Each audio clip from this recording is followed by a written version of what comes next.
Okay, in this video here, we're going to be working with this idea of contour lines. Now, what a contour is a line that describes any kind of a shape, any kind of a form. And usually contours are very visible. You really want to focus in or zoom in on the lines that are most distinguishable. That way it brings true to something, whatever you're trying to draw. A lot of people like to draw, or they focus on contours that are very vague, or sometimes barely noticeable, and they overemphasize on those, and that kind of just throws the images off. But usually the outer contours are the most visible. Some of the inside ones are very important too, because they help to kind of describe the sense of bending and folding, and they help to create a lot more form to it as well. But definitely the outside is very critical. Now, as far as this idea of contour drawing, this is something we use every day. Anytime you want to draw something, so how do I get that onto here? Well, it begins as a contour, whether it be like a book that has straight lines.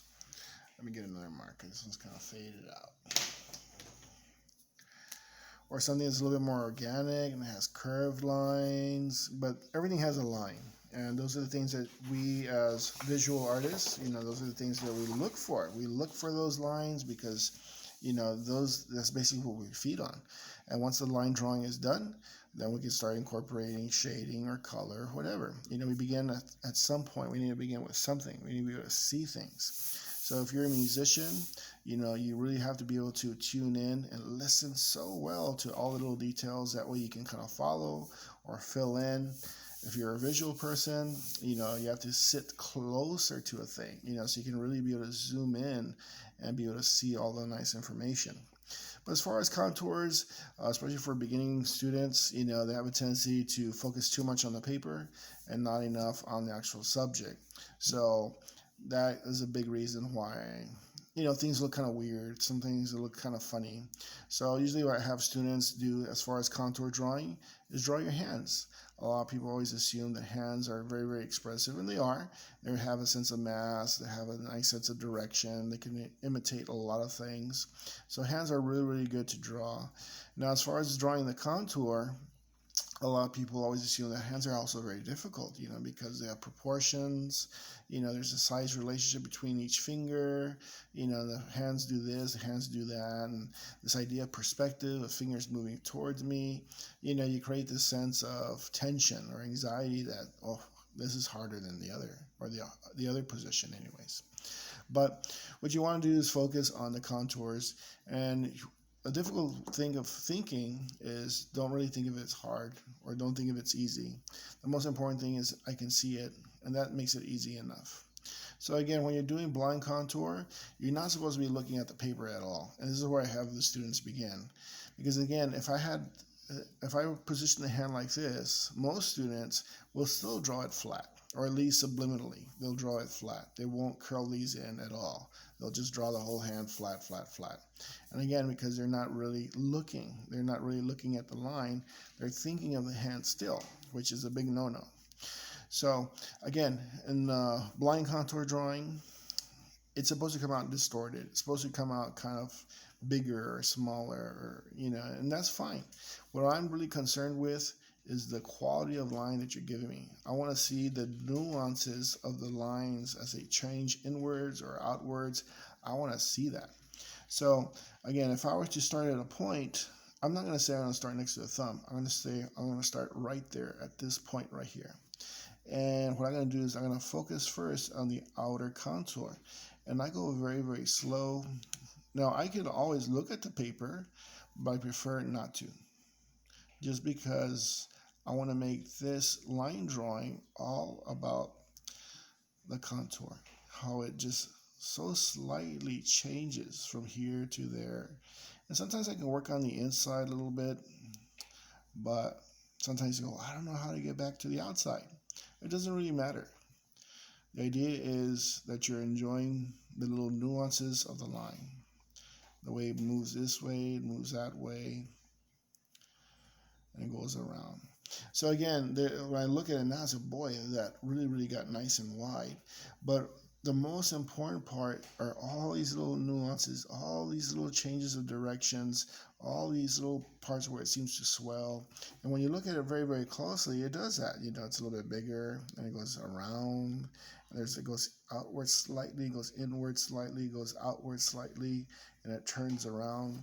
See, what bothers me sometimes is the students are just doing this. Like they'll look at it and go, okay, there's one. And they're actually even counting as two. And then go back up as 3, and as 4, and then they go, well, it doesn't look very good. Well, it doesn't look good. I don't care about the proportions, but you didn't look at the line. I want you to look at that line as close as you can. I want you to follow all the little differences that you see. You don't have to exaggerate them. You can just kind of make sure that you make note of it. And as you go around, you go very slowly.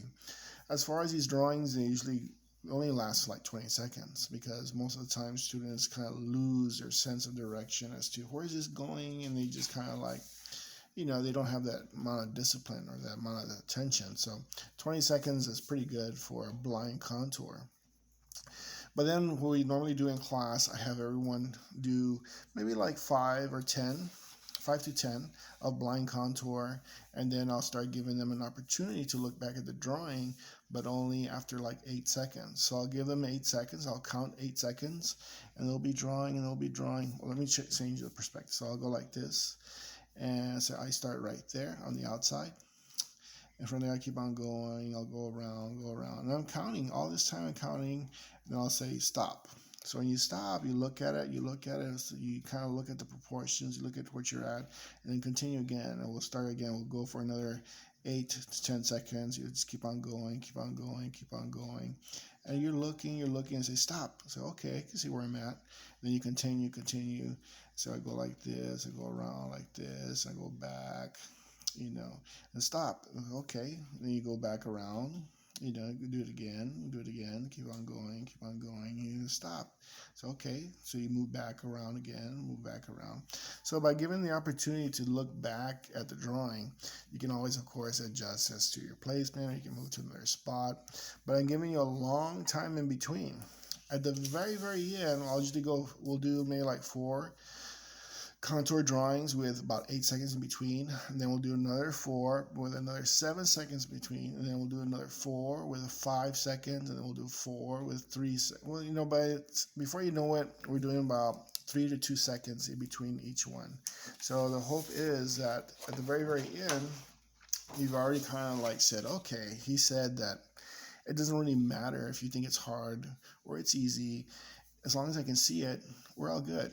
As long as that concept is through your head, then you really don't fear anything. As long as you're able to see it, then you should feel very comfortable.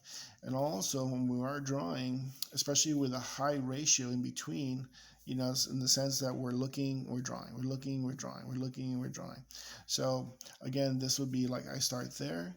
And again, it's only 3 seconds in between, so I'm always looking backwards and forwards. So if you were to see my eyes right now, they're just kind of moving back, forth, and I'm always trying to make up for all those little things that before I really wouldn't pay attention to. But again, I'm always just looking forward. And again, I'm trying to follow everything. And if you make a mistake, that's fine. Like in this case here, I drew it a little bit too tight. It came in a little bit too sharp. We don't have to correct. So again, the idea is that we are looking much more. And also, of course, we're trying to make that nice connection. When you are drawing, again, you feed upon something that you see. So the closer I bring the still life towards the drawing, it makes it a shorter connection, a shorter jump. If it was off to my left, then I'll break my concentration quite a bit. But you want to bring your subject closer to the drawing. That way, it makes it a lot easier. So again, this is the part that we're going to be working on. Probably half of class. We can easily do 2 weeks of contour drawing, but again, that would be, I don't know if you really would benefit so much by doing so much contour drawing. You're going to use it anyways. but it's more so to kind of break down the boundaries that something is difficult, something is easy, just because you think they are. I'm going to tell you that everything is pretty much the same as long as you can see the contours. That's why you want to bring it in more. You want to bring it closer to your eyes. And also, of course, just always think that the contours kind of give itself away. All you have to do, of course, is just kind of study them, study them, and don't draw generic things. Don't move back into just drawing generic just because your mind takes over and you don't let your eyes do the work for you. Okay, so again, this is something we're going to be doing for the second week. And after this, we're going to be working more so with graphite pencils, working with shading techniques and so forth. Thank you.